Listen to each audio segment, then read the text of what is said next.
When I first got into the field of executive coaching, I thought it was going to be all about psychology. But then I found that it was actually more about sociology and philosophy. You know, the people I work with have to make decisions at a time when big changes are taking place in the values of society. And that's creating a lot of confusion and a lot of chaos. And it's going to get worse for your generation. So we need a new philosophy for living in the 21st century. But before we speak about the philosophy, I'd like to speak a little bit about the psychology involved. You know, what gets in the way of making good decisions? And to illustrate the answer to that, I'd like you to first think of a picture. Imagine there's a tiger and it's chasing a goat in a jungle, right? And for a short period of time, things are very exciting for the tiger and sure as hell for the goat, but imagine if the goat gets away. Very quickly after that, what's going to happen is the goat is going to start to relax, right? It's almost like the event never even happened. But now let's look at a slightly different situation where we put the goat in the same cage as the tiger. And the tiger is chained up, so the goat is just out of its reach, but now the goat can't relax at all. You know, and it starts getting so stressed that it will literally get stress hormones to the point that it's actually ill, even though there's no real danger. And that's what's happening to humans, that we've lost the ability to switch off our survival instincts, even when there's no real danger. And the reason that's happened is because there are effectively two types of animals in the history of our planet. There have been those animals which are chilled out and relaxed, and they're all dead, right? And there have been those animals that are hypersensitive and they jump at the first sign of danger, real or imagined, right? And, sorry, just checking the mic. And those animals that were hypersensitive have survived. Now, what that means is only the paranoid survive. And since we've been one of the species that have survived, we're going to be paranoid. Now, there are 4 survival instincts that used to be very useful to us in the past, but they're not so helpful in decision making now, right? The fear of not being respected, the fear of not being liked, the fear of uncertainty, and the dislike of effort. So let's look at the fear of not being respected first. You know, in the good old caveman days, when some big animal is coming towards you, and it doesn't look scared at all, right? Bad things are going to happen to you. Either it's going to take your mate, or it's going to eat your food, or it's going to eat you, right? So we have a deeply wired need to be respected. And quite often when I do coaching sessions with married couples, I've even heard some men justify why they beat their wives, saying she wasn't respecting me. This is obviously an extreme case, but this need to be respected at all costs drives aggression and competition, and that creates bad decisions. Similarly, this fear of not being liked is deeply wired into us. In caveman days, if we weren't part of a herd, if we weren't part of a pack, our chances of survival would go down. And so we really crave external validation. The place where I really see this is when I work with first generation working mothers. They put so much pressure on themselves to be perfect because they've got no benchmark to compare themselves against. And so they're constantly trying to please husband, boss, kids, and they wear themselves out with worry. You know, so this is another barrier that gets in the way of our happiness. The fear of uncertainty is another fear that gets in the way of good decision making. In the old days, we would never go into a jungle which we didn't know before because we don't know what animals are dangerous, which plants are poisonous. And even today, this fear of uncertainty can paralyze us in different directions. You know, quite often I work with senior managers who have been made redundant from their jobs, or young MBAs who haven't been placed at the end of the placement season. And this fear of uncertainty, what is going to happen to me, is sometimes so powerful that they actually become so nervous they can't actually do their interviews properly, right? And it's an overreaction because, you know, if you don't get this job, you're going to get another one 3 months or 6 months. You're not going to end up as a starving beggar. But because of the overreaction, it's actually counterproductive. And the final barrier to effectiveness is the dislike of effort. Now, laziness has evolved for very good reasons. So in defense of laziness, you will never see a lion playing football or frisbee because they know if they expend too much energy, they might run out and they could starve and die. But of course, we don't have that sort of problems as humans today. We don't need to be so lazy, but it's into our body, right? Now, these are instincts that are wired into our body. We're born with them. And by themselves, we would find ways of overcoming them.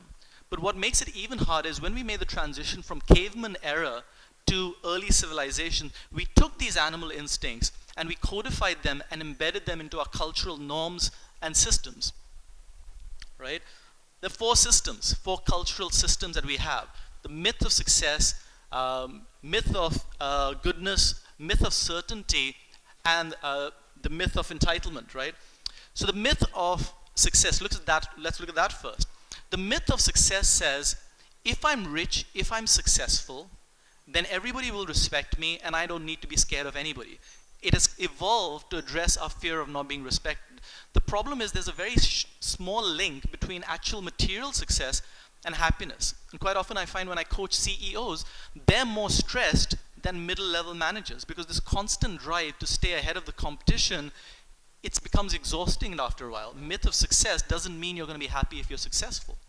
The myth of goodness says basically that if I'm a nice guy, if I'm nice to everybody, everybody will love me, and if everybody loves me, I'll be happy. And this is a myth because you cannot make everybody happy. You know, if you just say this is who I voted for in the last elections, you're going to annoy half the people in your office, right? And about 50% of the married men that I work with, middle-aged married men, they find themselves struggling to balance between their mothers and their wives because they're trying to be the peacemaker, be the nice guy, and they're contributing to the confusion that's there instead of just saying, hey, listen, you know what, I love you both, but I'm not willing to sort this out, right? If you like each other, that's great. If you don't, that's fine. But I'm not going to be the referee. You guys sort it out. But instead of doing that, they put themselves and they try to mediate and be the nice guy. They get pulled in different directions. And when they become martyrs to this, nobody ends up being happy, you know? The myth of certainty is basically the belief that if I don't take any risks, if I play safe, then there's nothing to worry about and I'll be happy. But the problem is we're also going to be bored out of our minds. You see, if I raise my finger up and down, I don't get any happiness from this because I know 100% for sure I can do this. But if I shoot a three-pointer and a basketball on the buzzer and win the game, I get happiness from that precisely because there was uncertainty involved. So you can't live lives of meaning and uncertainty and adventure and excitement without uncertainty. And in fact, if you have too much certainty, it becomes stale and actually paradoxically very stressful because you're constantly worried about all the things you can't control, right? And we really need to learn as a society how to handle uncertainty because we're creating generations of young engineers like yourself. Instead of going companies to make robots, they're becoming robots. We are frittering away our creative energy in our fear of uncertainty. Now, the next one is the myth of entitlement. And this is something that advertisers sell to us to exploit our fear of, our dislike of effort. You know, you'll see a lot of these advertisements where the guy goes and gets a ring from a diamond jeweler branded shop, and just suddenly his marriage becomes perfect. So people think that life is going to be really easy. Now, it's not. You know, I work with a lot of first-year marriage couples, and they're struggling because they didn't realize it was going to be so hard. When I speak to them, they say things like, it shouldn't be this hard. And I'm like, who told you that? You know, who told you that it shouldn't be this hard? You need to put in effort. And what's happening as a result is, in my experience, the number of divorces are also rising very dramatically in India. You know, part of it is financial independence for women and less stigma and so on. But part of it is this myth of entitlement. Now, what makes it even worse is these myths, societal myths, and our innate instincts sometimes pull us in different directions. So we want to be a successful entrepreneur, but our fear of uncertainty makes us not want to leave our job. We want to be popular and liked, but our dislike of effort says, oh man, you know, going to that party is going to be such a lot of effort. So we're pulled in different directions and we get torn, and we need a roadmap, right? Now, many people have tried to create infallible roadmaps before. The 10 Commandments, the Quran, the Manusmriti, Mao's Little Red Book, even the Indian Constitution. These are all roadmaps, and all of them have failed at some level in terms of practical implementation. So the question we've got to ask ourselves is, why is it so difficult to create a workable roadmap for reality, some guidelines we can use? And the reason for that is because words are limited and finite. And reality is alive, dynamic, and infinitely complex. So words just aren't powerful enough to capture reality, let alone master it. Let me give you an example. So supposing I'm coaching a manager on delegation skills, and he says something in the course of the conversation, something like, oh, you can't trust anybody. And I say, okay, well, let's explore that belief. You know, let's look at that more deeply. Well, you can't trust anyone is not right. So it's okay, you can trust some people, and maybe there's some people you can't trust. But even that's not accurate, because maybe there's some people who you can trust in most occasions, but in some occasions you can't. And there are other people who you generally can't trust, but sometimes maybe you can. But even that's not accurate, because it doesn't take into account how we're interacting with them, how clear our expectations are on them, what pressures are on them. And in fact, if you include all these factors, the sentence becomes more and more big. As you make this guidance universal and comprehensive and accurate, the statement becomes more and more generic and vague, until the point comes when the manager's like, okay, well, what do I do? Do I trust them or not? Every clear guidance statement you will ever hear in your life will be incomplete and inconsistent, right? Because words can't capture reality. And the great traditions of the past have understood this. They've understood that there are some universal but inexpressible laws that we are trying to reach towards with our laws and our texts and our religious books and stuff. In ancient India, it was called the dharma, the law of dharma. In ancient China, it was called the Tao. In ancient Greece, it was called logos, inexpressible laws that we're trying to reach, but we can't quite grasp. And I like this saying from Zen. It says that when somebody points a finger at the moon, look at the moon, not at the finger. And what it's really saying to us is we can point towards reality with our guidance, but we can't pin it down. We can't write it down in words. And that's why it's so difficult to create order from the chaos. But I do believe that we are on the verge, as a species, of the human race, of getting much closer to understanding these universal, inexpressible laws, if indeed they exist, And now we don't want to throw away the societal myths completely, because there must be some value in them, otherwise we wouldn't have kept them so long. So we've got to evaluate which parts work and which parts don't. So the myth of success, it really says that if you're rich, you'll be happy, right? And there's some truth to this. Because if you have a minimum level of material comfort, you have more choices available. You don't have to worry about where the next meal is coming from. And, you do need goals. If you don't have goals, you become like a cow. You're just eating and sleeping and pooping, right? So goals and some ambition give you something to do. It creates excitement in your life, excitement and adventure.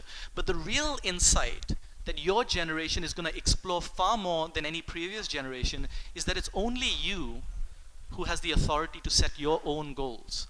It's only you who can define what is success, right? And so far, a lot of us have been doing what we've been doing because of external statements of what success is. Think of why you chose your course, why you chose the stream you took, which company you first want to join. A lot of these decisions are being influenced by what will people think. And you guys are increasingly going to make autonomous decisions, right? And that's going to bring you into conflict with the value system, because your definition of success may not match society's definition of success, and you will want both, and that's going to pull you in different directions. The myth of goodness. The myth of goodness says if you do what society wants from you, if you do those behaviors that society thinks are good, you're a good person. And if you don't, then you're a bad person. Now, the insight that your generation, again, is going to explore much more than any previous generation is that good or bad is not about societal arbitrary things like what I wear, my sexual orientation, the language I speak, none of that. It's about, do I harm other people or not? And so you're increasingly going to create win-win relationships where I get what I want and you get what you want, and we don't have to sacrifice our individual drives and preferences in order to make deep, meaningful relationships. And so increasingly what's happening is I'm finding young couples are coming to me after workshops and they're talking about the tension in their family because they have found somebody from a different religion or caste who they can express their individuality with and they want to spend their lives with, but that's going to clash against the existing value system. What is good, what is right, what is wrong. A lot of people are feeling guilty simply for wanting to marry somebody that they actually like. This is another clash that's coming. The myth of certainty says that if you avoid risk, you'll be happy. And what we're realizing is if you avoid risk, you will be bored out of your minds.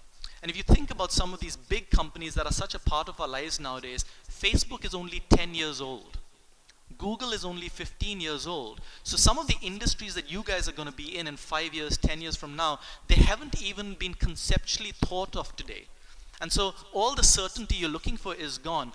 Far more important than what you've learned is the ability to learn. So your generation is going to be looking for the underlying principles that can handle uncertainty rather than trying to avoid uncertainty. And you're going to be in a really bad position, because I'll tell you what, the previous generation did not like uncertainty, and so they did not take risks. The next generations are going to be friends with uncertainty, and they're going to enjoy adventure, and you guys are in the middle where you're going to, you're going to take risks, and you're going to be petrified all the time because you're in the middle. You're part of that transition. The myth of entitlement says that life should be easy. Life is hard and it should be easy. And your generation is going to say, I don't mind working hard because I'm chasing my goals rather than other people's goals. But the insight that you guys are going to develop in your journey is you're going to be the first generation that does not link its self-esteem to the number of hours you guys are working. That's a value system from the old generation. I get a lot of senior managers coming to me and they're upset because they didn't get promoted, and they say, it's not fair because I work so hard. But you see, every single laborer on a building site works harder than Bill Gates. You're not rewarded for efforts, you're rewarded for results. And that requires imagination and clarity and creativity. And so you're the first generation that is not going to measure yourself by how many hours I'm spending in the office. You're going to use your experience of life to measure how I'm doing. How much am I actually enjoying what I'm actually doing? Again, that's going to be hard for you, because you're going to have to break the program system which tells you to value hard work for the sake of hard work. Now, these are some big changes that your generation are going to usher into how you see the world, and there's going to be a lot of confusion. So in order to simplify it a little, I'm going to give you 4 questions. And these are 4 questions that I ask my coaches at the beginning of our coaching relationship, and I believe if you answer these 4 questions, it'll really help you. Yeah. The first question relates to goals, and the question is, what would you do if you knew you couldn't fail? Right? And this is one of the hardest questions that people have to answer. They don't even know how to answer it because they've been so taught this is what you should want that they can't even answer this. And when I ask this question, sometimes they'll say completely unrealistic things like, oh, I'd be an astronaut. Or they'll say completely mundane things like, I'd like to learn French. But if you really answer this question, you've created the possibility of a great life, because the hardest part of creating a great life is actually envisioning what it looks like. If you can do that with granularity, after that it's actually not that hard in my experience. It's pretty easy. The second question I'd have you think about is, what are your principles? Your principles are the behavioral strategies that if I do this consistently over a long period of time, I think I will reach my goals, right? And each principle has some short-term price you need to be paying. So honesty is the best policy, for example. There are short-term prices. A lot of time people come to me in coaching conversations with a problem, and of course I can never give them the solution or say this is what you should do, but what I ask them is, what are the principles on the basis of which you will make this decision? And what I found is I've never had a situation where people clarify, okay, these are the principles on which I'm going to make my decision. After they've done that, they never find the actual decision they were struggling with hard anymore. So this is a very important question. The next question is with respect to relationships. If you had 1 hour left to live, who would you call and what would you say, and why are you waiting? In our drive for external validation and success, the first thing I've noticed that happens once people start their corporate careers is that relationships get back on the back burner. The people they care about most, they take most for granted. Now, I've had workshops where literally 20 out of 20 people have started crying when I ask them, is the amount of time and the level of engagement that you spend with the ones you care about most, does that match what you actually say you care for them? And it's a bit of a shock, because this is the first one that goes. And this question has you think about who and what is really important to you. And the final question is one that almost holds the key to all these other questions. Who is the ultimate consumer of your life? And intellectually you may know the answer to that. It's obviously me. But experientially, that's not how we're living it. Quite often people live it as if the ultimate consumer of our life is society or parents or our company. And when they really get it's about me, this is one big insight that your generation is going to explore far more than any previous generation. And that insight is, it's not people who martyr themselves or who sacrifice their happiness who make other people happy. Happy people make other people happy. But as you chase your bliss, as you chase what really you're passionate about, you're going to have to struggle with the programming that people who focus on what they really care about are selfish and irresponsible. That's something that you're going to need to overcome in your generation. Now, these questions are not easy questions, but there is a change coming, and as the present crashes into the future, there's going to be chaos and confusion. I believe if you answer these questions for yourselves, you'll be able to create happiness and meaning and excitement and adventure and peace of mind for all the people you care about, and also for yourselves. Thank you very much.